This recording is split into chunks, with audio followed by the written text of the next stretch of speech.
जय हिंद बच्चों। मैं अभिषेक त्रिपाठी सर, आपका हिंदी अध्यापक, हिंदी की ऑनलाइन क्लास में आपका स्वागत करता हूं। जैसा कि आप जान रहे हैं कि आपका विद्यालय कोरोना वायरस है जो वैश्विक महामारी है, इसके कारण बंद है और सीबीएसई के आदेशानुसार, सीबीएसई की गाइडलाइन के अनुसार ऑनलाइन क्लास चलाने का जो आदेश आया है, इसके तहत हम सभी लोग आपको ऑनलाइन पढ़ा रहे हैं।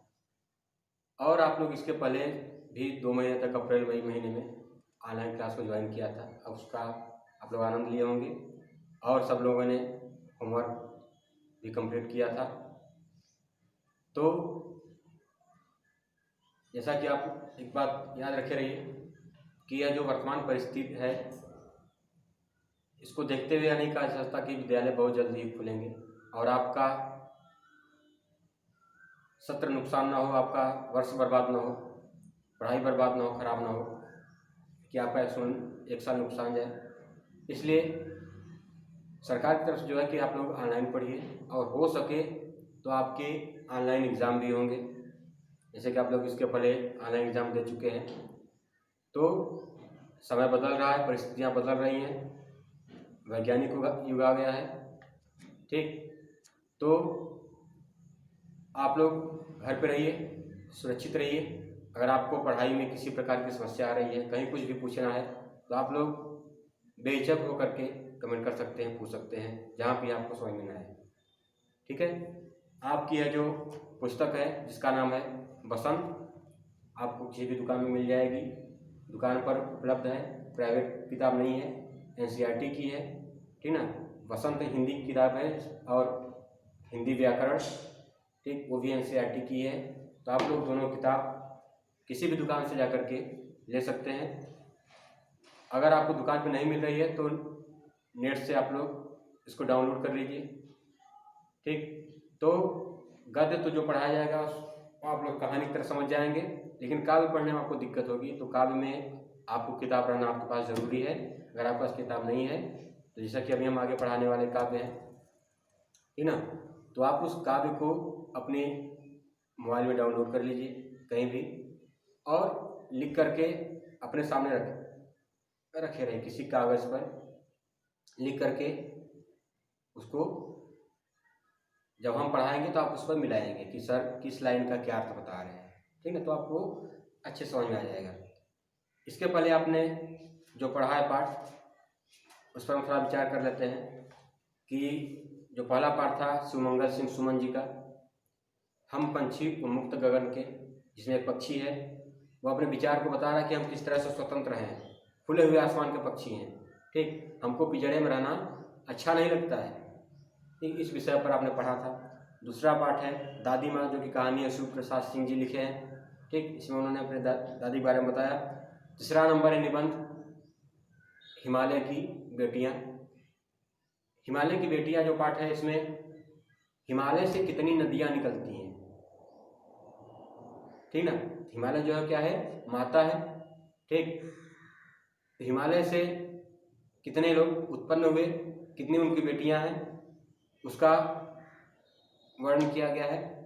अगला जो पाठ है कठपुतली, इसमें अगला पाठ देखेंगे आप लोग कि आपको बुक में दिया हुआ है फूले कदम, वो कल पढ़ना है, लिखना आपको नहीं है। जो अब हम पढ़ाने वाले हैं वो अगला पाठ है कठपुतली। ठीक ना, तो आप लोग जो भी बच्चे अभी काफ़ी कंप्लीट नहीं किए पुराने वाली, या फिर जो भी अभी ऑनलाइन क्लास से नहीं जुड़े हैं, वे जुड़ जाएं। ठीक, और पुराने वाले जो पाठ कंप्लीट कराए जा चुके हैं, आप लोग उनको भी कंप्लीट करते रहिए। ठीक है, और धीरे धीरे एक एक पाठ करके लिखते चलिए, क्योंकि आपको वह जो हम लोग लिखा रहे हैं पूरे सब्जेक्ट में, जो भी टीचर लिखा रहे हैं, वह काफ़ी आपको सप्ताह में 15 दिन में कभी भी आपको बताया जाएगा कि आपको इतने तारीख को विद्यालय आना है, कापी लेकर के आप आएंगे, कापी आपकी चेक होगी और आपके कापी के आधार पर, होमवर्क के आधार पर इंटरनल नंबर, उसके बाद ऑनलाइन टेस्ट होगा, ऑनलाइन एग्ज़ाम होंगे, उस आधार पर आपको आगे ले जाया जाएगा। ठीक ना, तो आप लोग ऐसा नहीं कि आप लोग कोई वीडियो देख रहे हैं, कुछ काम नहीं कर रहे हैं, जो भी वीडियो बताया जाए, जो भी क्वेश्चन आंसर लिखाया जाए, प्रश्न अभ्यास कराया जाए, आप लोग उसको होमवर्क कॉपी में करते रहिए। ठीक है। तो जो चौथा पाठ है कठपुतली, ठीक है, इसको हम पढ़ेंगे। तो कठपुतली होती क्या है? जैसे कि अब समय बदल रहा है, परिस्थितियां बदल रही हैं और हमारी कई परंपराएं लुप्त होती जा रही हैं। कई खेल ऐसे हैं जो आप लोग अभी नहीं जानते होंगे, जो आप लोगों के दादा के समय या फिर पिताजी के समय रहे होंगे, वे खेल आप लोग अब नहीं खेलते हैं।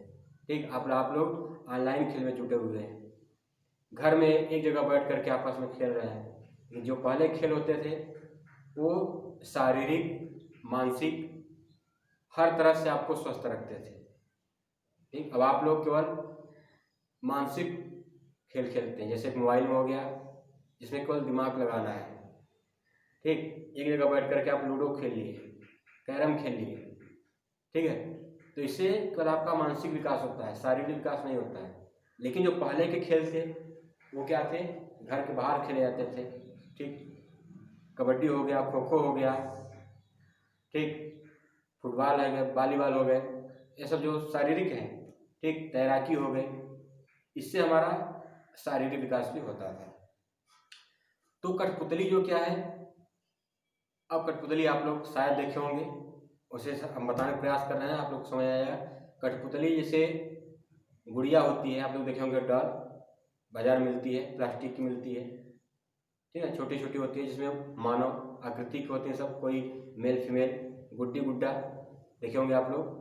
ठीक, कि अगर वो फीमेल है तो क्या है, जैसे पुतला होता है, बड़े बड़े पुतले होते हैं, तो गुड़िया काफ़ी छोटी होती है, ठीक ना।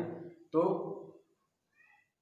जो गुड़िया है फीमेल है, जो गुड्डा है क्या है, मेल है, पुरुष है।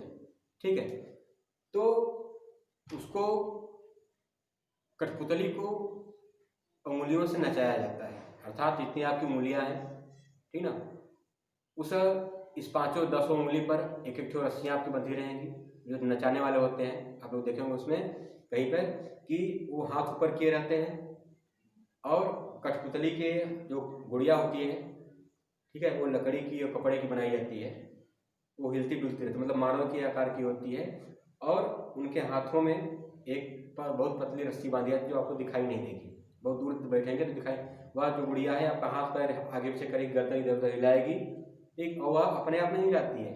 जो कठपुतली को नचाने वाला व्यक्ति होता है वह अपने हाथों को, उंगलियों को ऐसे ऐसे करेगा, जो ऊपर नीचे करेगा, तो जिस उंगली में रस्सी बंधी हुई है, जैसे ये उंगली है, इसमें गुड़िया का हाथ बंधा हुआ है, तो जब हम अपनी इस उंगली को ऊपर नीचे करेंगे तो गुड़िया का हाथ भी ऊपर नीचे, ये वाला इधर वाला हाथ ऊपर नीचे करेगा। अंगूठे पर करेंगे या कुछ भी करेंगे, इसमें बायां वाला हाथ बंधा हुआ है, जब हम इसको ऊपर नीचे करेंगे तो गुड़िया का बायां वाला हाथ ऊपर नीचे करता है। अर्थात जो नचाने वाला व्यक्ति होता है कठपुतली को नचाता है, कठपुतली में जान नहीं होती है, वो निर्जीव है। ठीक, वो लकड़ी से, कपड़े से बनाई हुई एक मानव आकृति है। ठीक, उसको एक इंसान नचाता है। ठीक है, तो यह कठपुतली का खेल होता है, एक विधा है, मनोरंजन की विधा, जिससे लोग पहले ज़माने में उसको लोग उससे मनोरंजन करते थे, मनोरंजन का साधन था। ठीक ना, तो उसी पाठ को इसमें बताया गया है, कठपुतली, जिसको लिखे हैं भवानी प्रसाद मिश्र जी। ठीक है, तो आप लोग अभी यह आज पहला वीडियो था, तो सबसे यही है कहना मेरा कि आप लोग पहले किताब ले लीजिए, किताब लेकर के जो भी वीडियो हम बताने वाले हैं, जो भी वीडियो हम आपको, जो भी क्लास पढ़ाने वाले, जो भी चैप्टर पढ़ाने वाले हैं, आपको एक दिन पहले बता दिया जाएगा क्या जो हम पढ़ाएंगे, तो आप लोग एक बार उसको अपने घर पे पढ़े रहेंगे अपने आप, एक स्वयं उसको पढ़े रहेंगे।